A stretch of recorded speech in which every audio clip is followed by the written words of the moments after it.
Porphyra as modern experiment system. ठीक है, इसके बारे में देखते हैं कि पोरफायरा क्यों एक मॉडर्न एक्सपेरिमेंटल सिस्टम की तरह यूज किया जा रहा है। काफ़ी सारे रिसर्च हो रही है ना, इसमें एक्सपेरिमेंट हो रहे हैं पोरफायरा स्पीसीज में। तो पोरफायरा एक रेड एल्गा है, लाल शैवाल है, जो कि रोडोफाइसी क्लास के अंतर्गत आएगा, है ना। बेंगियल्स ऑर्डर एक है जो कि सबसे प्रिमिटिव टाइप का ऑर्डर माना जाता है, सबसे सिंपलेस्ट ऑर्डर माना जाता है किसमें, रेड एल्गी में ना। तो उस ऑर्डर में ये आता है। इसमें आर फाइको इरिथ्रीन पिगमेंट ज़्यादा मात्रा में पाया जाता है ना, आर फाइको इरिथ्रीन। ठीक है, इरिथ्रीन जो शब्द है ये रेड कलर के लिए शो होता है ना, तो ये रेड कलर का पिगमेंट होता है। और आर फाइको इरिथ्रीन कॉमर्शियली भी इसका काफ़ी इम्पोर्टेंस है। ठीक है, जैसे आर फाइकोसाइन इरिथ्रिन जो है ये पोरफायरा से निकाला जाता है, जो कि फ्लोरेसेंट टैग के रूप में मेडिकल टेस्ट्स में या डायग्नोस्टिक किट में उपयोग होता है। ठीक है, मेडिकल में आप बहुत सारे टेस्ट कराते हैं तो उसमें फ्लोरेसेंट टैग के रूप में कुछ मेडिकल टेस्ट में यूज होता है। कौन, आर फाइको इरिथ्रीन, ये रेड कलर का पिगमेंट होता है ना, तो पोरफायरा से काफ़ी ज़्यादा मात्रा में ये निकाला जाता है। बाकी रेड एल्गे में भी ये होते हैं, परंतु पोरफायरा काफ़ी यूज प्रचलन में है। ठीक, तो ये इस पिगमेंट के कारण भी इस पर रिसर्च काफ़ी हो रहे हैं, है ना। तो एक तो इम्पोर्टेंस इसका यही हो गया। उसके अलावा इसको फूड के रूप में भी काफ़ी पसंद किया जाता है कई देशों में। ठीक है, समुद्री किनारे वाले रीजन्स में एज फूड इसको उपयोग किया जाता है in money countries like Japan, चीन, कोरिया, कनाडा, यूएस, है ना। उसके अलावा और भी साउथ अमेरिका की बहुत सारी कंट्री हैं जो कि समुद्री किनारे पर जो एरिया आते हैं वहाँ पर यूज किया जाता है ना। सुशी एक भोजन है, ये जापान में बनाया जाता है और उसमें पोरफायरा के पत्तों को लपेटा जाता है, तो ये काफ़ी फेमसली यूज किया जाता है खाने के तौर पे। ठीक है, पोरफायरा में प्रोटीन काफ़ी मात्रा में होता है, एमिनो एसिड भी होते हैं, है ना। प्रोटीन होता है तो एमिनो एसिड होते ही हैं, मतलब विटामिन्स भी होते हैं और कई मिनरल्स भी काफ़ी मात्रा में देखे गए हैं ना। तो बहुत सारे मिनरल्स होते हैं क्योंकि समुद्र के पानी में उगता है ना।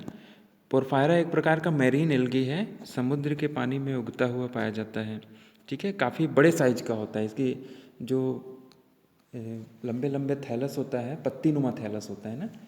ठीक है, तो वो थैलस काफ़ी बड़े बड़े होते हैं, मैक्रो एल्गी कहा जाता है। मैक्रो है ना, लार्ज साइज थैलस होता है इसका। ठीक है, तो इसमें काफ़ी सारे मिनरल्स, एमिनो एसिड, प्रोटीन और विटामिन हैं, इसलिए ये भोजन के तौर पे काफ़ी इम्पॉर्टेंट है।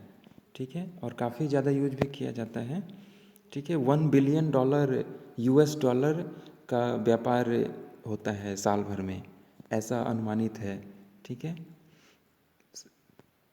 ठीक, इसके अलावा इसमें देखा जाए तो टॉरिन नामक एक पदार्थ होता है जो कि कोलेस्ट्रॉल को नियंत्रित करने का काम करता है। कंट्रोल क्या करता है ये, कंट्रोल कोलेस्ट्रॉल लेवल, कौन, टॉरिन। ठीक है, इसके बारे में भी एक लाइन मिला कहीं पर। और porphyra is cultivated in money countries. ठीक है, बहुत सारे देशों में इसको कल्टीवेट किया जाता है इस भोजन के तौर पे या दूसरे कॉमर्शियल उपयोग के लिए। इसलिए भी इस पर ये काफ़ी इम्पोर्टेंट स्पीसीज है, जीनस है पोरफायरा रेड एल्गा का। और इस पर बहुत सारे रिसर्च चल रहे हैं ना कि इसको कैसे आसानी से उगाया जा सके, कल्टीवेशन भी किया जाता है ना। ये जनरली समुद्र में उगते हुए तो पाया जाता है, तो उसको वहाँ से हार्वेस्ट तो कर ही लेते हैं ना, एक तरीका हो गया। परंतु जब बहुत ज़्यादा डिमांड बढ़ गई है तो अब इसको हम कल्टीवेशन भी करने लगे हैं। ठीक है, इसका एक जाल सा बना लेते हैं लकड़ी का फ्रेम या किसी दूसरे चीज़ का, और उसमें इसके थैलस को लगा देते हैं तो वहाँ पर वो ग्रो करता है। ये समुद्र के पानी में ही हम ग्रो करते हैं, तो समुद्र के किनारे में अलग से पॉन्ड बना लेते हैं समुद्री पानी भर के, या फिर समुद्र किनारा में ही जाल लगा के ऐसा हम इसको कल्टीवेट करते हैं। कल्टीवेट यानी हम खेती करते हैं इसको ना, उगाते हैं पर्सनली। वो समुद्र में उगता हुआ पाया जाता है, उसको तो हम उपयोग करते ही हैं, काट कर लाते हैं। और ठीक है, परंतु समुद्र में लिमिटेड है और ज़्यादा मात्रा में चाहिए तो हम इसको समुद्री किनारों पर उगा भी सकते हैं ना, उगाया भी जाता है कई कंट्री में। ठीक। पोरफायरा येजोएंसिस एक स्पीसीज है, पोरफायरा येजोएंसिस, ये model species in marine science study उपयोग किया जाता है ना। इसके लाइफ साइकिल का भी अध्ययन काफ़ी किया जा रहा है मेरीन साइंस में, तो उसके लिए ये मॉडल स्पीसीज के रूप में उपयोग किया जाता है। कौन? पोरफायरा येजोएंसिस। ठीक है। बायो रिमेडिएशन में भी पोरफायरा स्पीसीज का काफ़ी महत्व है, इस पर रिसर्च भी चल रहे हैं ना। किसमें? बायो रिमेडिएशन में पोरफायरा स्पीसीज के महत्व पर रिसर्च चल रहे हैं ना। बायो रिमेडिएशन क्या होता है इसको समझें अगर हम, तो किसी जीव के माध्यम से किसी इकोसिस्टम में जो प्रदूषक तत्व हैं उसको ख़त्म करना, जिससे क्या हो कि इकोसिस्टम ठीक हो जाए। ठीक है, तो इसको कहते हैं बायो रिमेडिएशन। समझ में आया? बायो यानी कोई जीवित पदार्थ है उस इकोसिस्टम में हम उगाएं, जैसे पानी में मान लीजिए पॉल्यूशन बहुत ज़्यादा बढ़ गया है। ठीक है, तो अगर हम किसी पौधे को या किसी सूक्ष्म जीवों को उगाते हैं वहाँ पर, और वो क्या करता है, प्रदूषक तत्वों को कम कर देता है, अवशोषित कर लेता है या खा के ख़त्म कर देता है, तो जिसके कारण क्या हो, अगर उस पानी में प्रदूषण कम हो गया तब हम मानेंगे कि वहाँ पर क्या हो रहा है, बायो रिमेडिएशन हो रहा है, और वो जीव के माध्यम से हो रहा है किसी, तो उसको हम कहेंगे बायो रिमेडिएशन। ठीक है, तो पोरफायरा में क्या देखा गया है, पोरफायरा अपने जलीय आवास में नाइट्रोजिनस पदार्थों को कंट्रोल कर सकता है, मतलब नाइट्रोजिनस पदार्थ को अवशोषित कर लेता है ना। जैसे बहुत ज़्यादा पॉल्यूशन हो जाता है तो उसमें बहुत सारा नाइट्रेट, नाइट्राइट या अमोनियम पदार्थ उसमें इकट्ठा हो जाता है ना, जो कि नाइट्रोजिनस पदार्थ हैं, नाइट्रोजन जिनमें होता है। ठीक, तो चूँकि पोरफायरा को हम जब ग्रो कराते हैं तो 3-4 दिन में ही काफ़ी ज़्यादा मात्रा में नाइट्रोजिनस पदार्थ को अवशोषित कर लेता है और अपने थैलस को वृद्धि कर लेता है ना, काफ़ी कम समय में। तो इसीलिए यानी पोरफायरा को बायो रिमेडिएशन में भी उपयोग करने पर रिसर्च चल रहा है ना। एक जगह तो लिखा था 3-4 दिन में ही यानी ये अवशोषित कर लेता है काफ़ी ज़्यादा मात्रा में नाइट्रोजन को, तो उस पानी में से क्या होगा कि नाइट्रोजन कम हो गए। कुछ मात्रा में नाइट्रोजन तो फायदेमंद होता है पौधों के लिए, परंतु अगर किसी पानी या इकोसिस्टम में बहुत ज़्यादा मात्रा में हो जाए तो क्या होगा, वहाँ पर बहुत ज़्यादा पेड़ पौधे उगने लगेंगे, एल्गी उगने लगेगा, एल्गल ब्लूम्स आ जाएगा, तो वो खतरनाक होता है पूरे इकोसिस्टम के लिए। यानी एनिमल्स जो है नीचे में जो रहते हैं वो मरने लगते हैं। ठीक है, उनको ऑक्सीजन नहीं मिल पाती, इसलिए ज़्यादा नाइट्रोजन पदार्थ भी हानिकारक है जलीय आवास में ना। हालांकि कम मात्रा में तो जरूरी होता ही है किसी पौधे को उगने के लिए, है ना, पौधों के लिए जरूरी होता ही है, परंतु ज़्यादा मात्रा में खतरनाक है जलीय सिस्टम के लिए। ठीक है, तो बायो रेमेडिएशन में इसका ये उपयोग होता है। पोरफायरा के द्वारा कैडमियम को भी अवशोषित करते हुए देखा गया है। बायो रेमेडिएशन में ही पानी में अगर कैडमियम जैसे प्रदूषक तत्वों को अवशोषित कर लिया जाता है, किसके द्वारा? पोरफायरा में। पानी में अगर कैडमियम ज़्यादा हो गया है तो पोरफायरा के द्वारा इसको अवशोषित करते हुए देखा गया है, अपनी सेल्स में ये एकत्रित कर लेता है। इस प्रकार कैडमियम जैसे प्रदूषक हैवी मेटल को पानी में नियंत्रित किया जा सकता है। ठीक है, कैडमियम एक प्रकार का हैवी मेटल है ना, यानी भारी तत्व है, और ये नुकसानदायक होता है। इसकी ज़्यादा मात्रा से कुछ रोग भी होते हैं ना, इंसानों में भी कई रोग देखा गया है। कुछ जगह में पीने के पानी में अगर कैडमियम ज़्यादा हो तो ये बीमारी होती है।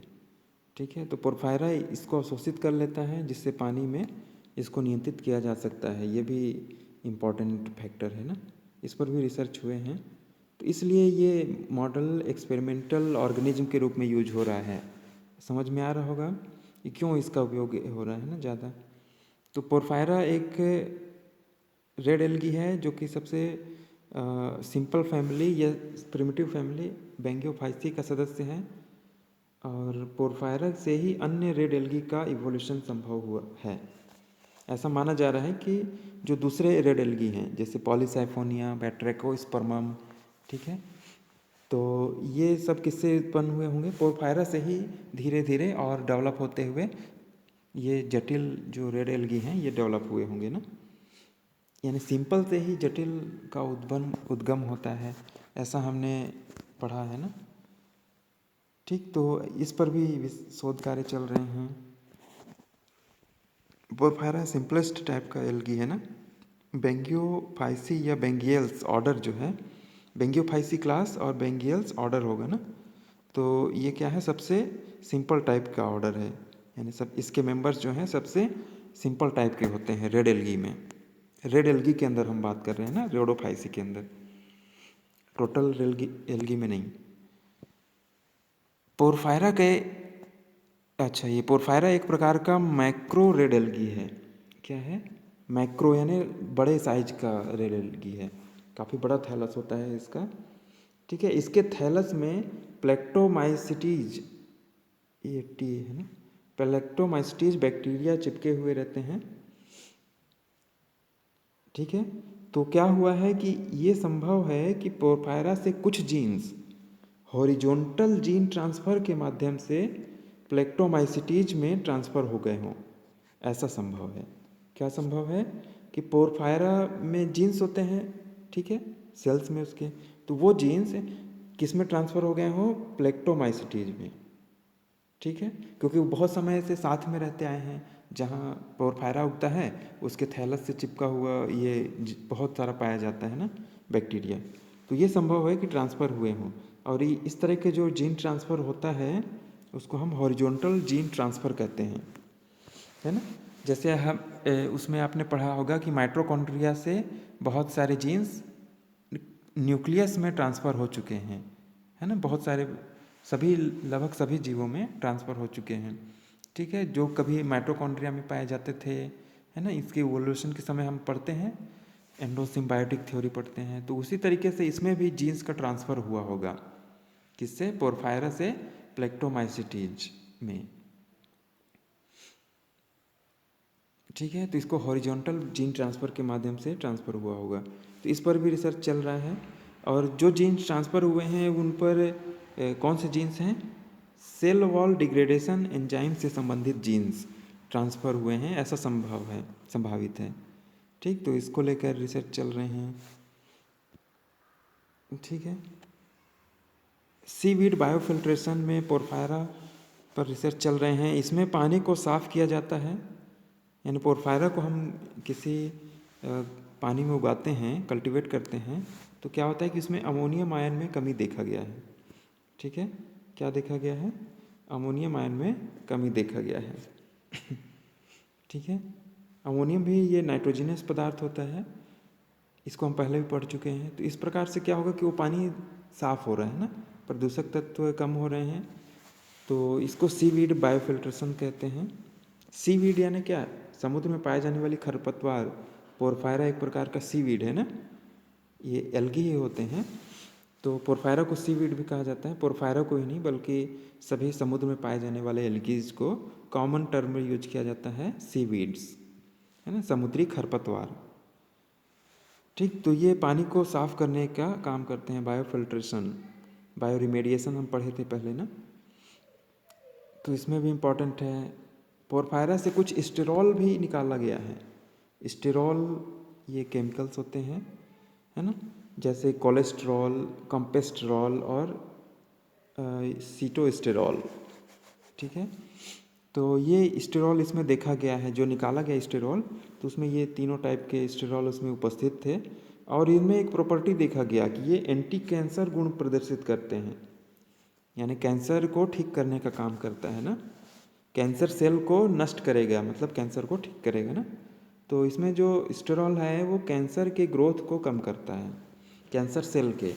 कैंसर कैसे होता है, कैंसर की जो सेल्स होती हैं वो बहुत तेज़ी से ग्रोथ करने लगती हैं, अनकंट्रोल्ड ग्रोथ, मतलब लगातार ग्रोथ ही करते जाएंगी, सेल डिवीजन जल्दी जल्दी होते जाएगा ना, इवन वो अपने साइज में वृद्धि करने का टाइम नहीं लेती हैं, तुरंत विभाजन होता है।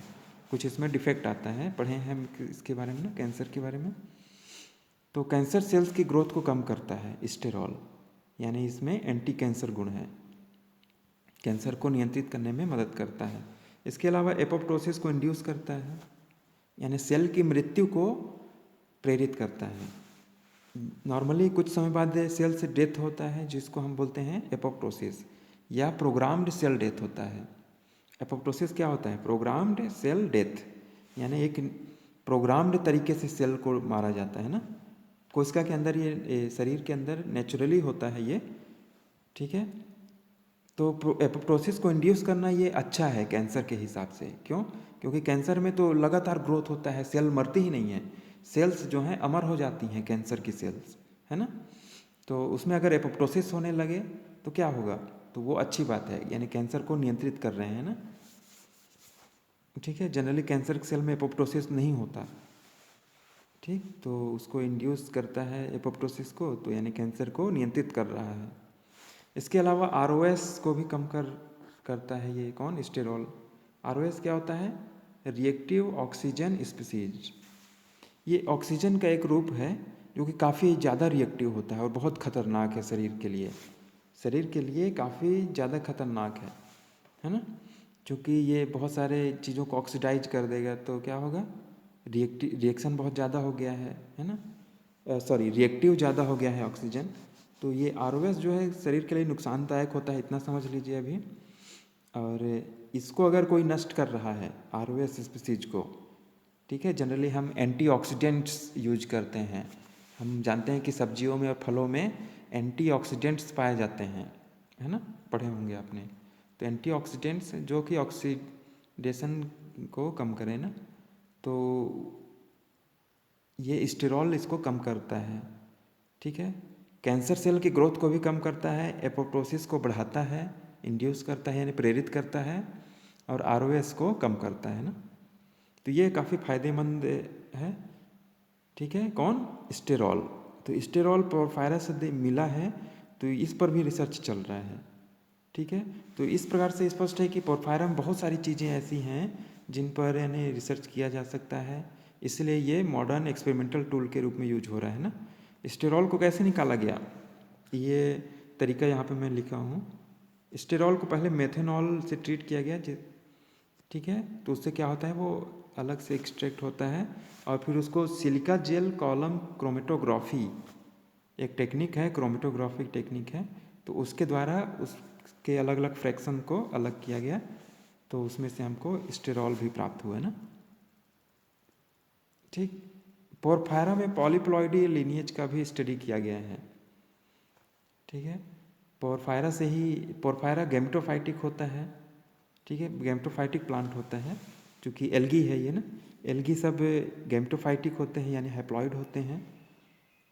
कुछ थैलस स्पोरोफाइटिक भी है ना, जैसे फ्यूकस और सरगासम, परंतु पोरफायरा गैमेटोफाइटिक है। तो इसमें पॉलीप्लॉइडी लीनिएज का अध्ययन किया गया है, मतलब क्रोमोसोम डबल हो जाएं तो क्या होता है कि नए स्पीसीज का भी इवोल्यूशन संभव है। पॉलीप्लॉइडी यानी क्या होगा, यानी कोई जैसे मान लीजिए n है अभी, तो ये डबल हो जाए मतलब 2n हो जाए, या ज़्यादा हो जाए 4n हो जाए, है ना। तो इसको क्या बोलते हैं? डिप्लॉयड कंडीशन, ये टेट्राप्लॉयड कंडीशन, तो इसको बोलते हैं पॉलीप्लॉइडी, डबल हो जाना, ठीक है। तो इस पर भी रिसर्च हो रहा है कि कैसे नई स्पीसीज का इवोल्यूशन हुआ है पोरफायरा के माध्यम से, दूसरे एल्गी का जो इवोल्यूशन हुआ है, तो पॉलीप्लॉइडी का उसमें क्या रोल है, ठीक है, कैसे इस अदर रेड एल्गा का इवोल्यूशन हुआ है इससे, ठीक है। तो इस पर भी रिसर्च चल रहे हैं। पोरफायरा में एक और चीज़ है, साइन एलिमेंट्स का भी स्टडी किया गया है। साइन एलिमेंट्स इसमें देखे गए हैं, जिसको 2 ठो नाम दिया गया है, PYSN1, PYSN2। ये क्या है? साइन एलिमेंट हैं, जो कि पोरफायरा येजोएंसिस नामक स्पीसीज में देखा गया है। पोरफायरा की स्पीसीज है ये ना, पोरफायरा येजोएंसिस, ठीक है। साइन क्या होते हैं इसको हम समझ लेते हैं। ये एक प्रकार के रेट्रो ट्रांसपोजोन हैं, यानी ट्रांसपोजेबल एलिमेंट हैं, जिसका नाम है शॉर्ट इंटरस्पर्स्ड एलिमेंट, जो कि डीएनए के बने होंगे, ठीक है। कहाँ होंगे? केंद्रक में होंगे, ठीक है। शॉर्ट इंटरस्पर्स्ड न्यूक्लियर एलिमेंट भी हम कहते हैं कई बार।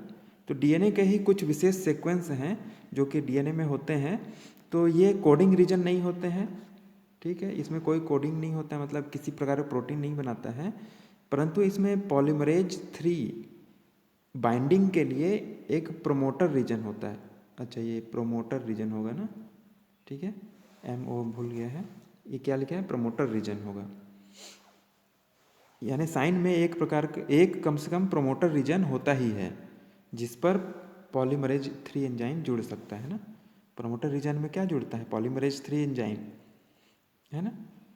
आपने पढ़ा होगा लाइकोपेरॉन कॉन्सेप्ट में, इसको पढ़ा होगा कि प्रमोटर रीजन में पॉलीमरेज एंजाइम जुड़ता है। ठीक है, तो साइन एलिमेंट्स क्या होते हैं? ये प्रकार के ट्रांसपोजेबल एलिमेंट्स होते हैं, मतलब जो एक जगह से दूसरे जगह जा सकते हैं ना। तो इसमें ये कौन सी कैटेगरी का ट्रांसपोजेबल एलिमेंट है? Non LTR retro ट्रांसपोजोन। ठीक है, रेट्रो ट्रांसपोजोन, जो कि रेट्रो ट्रांसपोजोन का अर्थ है जो आरएनए के माध्यम से ट्रांसपोजेबल एलिमेंट हो, यानी एक जगह से दूसरे जगह किसके माध्यम से जाए? आरएनए के माध्यम से।